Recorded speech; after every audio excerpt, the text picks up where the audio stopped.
Les conservateurs promettent davantage de transparence, mais lorsqu'on leur pose une question claire sur le coût global prévu pour les F-35, ils sont incapables de nous donner un seul chiffre.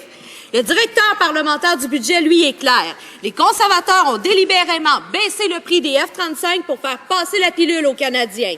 Nous le disons depuis longtemps, le vérificateur général l'a dit et le directeur parlementaire du budget l'a confirmé hier. Quand le gouvernement va-t-il faire preuve de transparence et accepter ses responsabilités?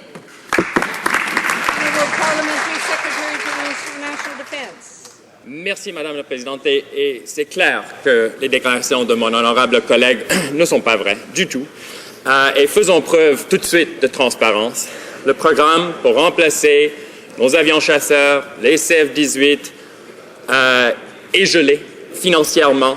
Ça fait partie d'un programme de 7 points dont on parle beaucoup dans cette Chambre, mais je pourrais répéter encore une fois que les estimations de coûts pour toute la vie d'un remplaçant des CF-18 vont être présentées à cette Chambre sous l'égide d'un nouveau secrétariat.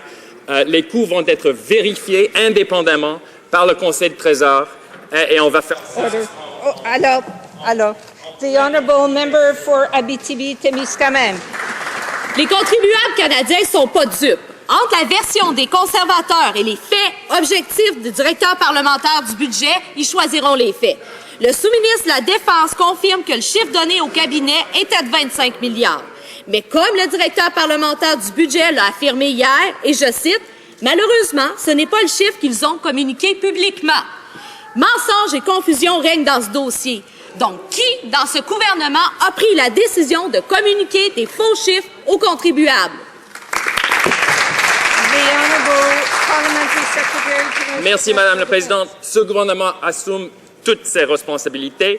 On a présenté des coûts en conformité avec les pratiques canadiennes en matière d'approvisionnement. On n'a jamais caché les coûts opérationnels des CF-18 et les coûts absolument définitifs pour toute la cycle de vie d'un remplaçant pour les CF-18 vont être présentés à cette Chambre pendant les années à venir. Et ils vont être confirmés de façon indépendante par une autorité recrutée par le Conseil de Trésor. Merci, Madame la Présidente.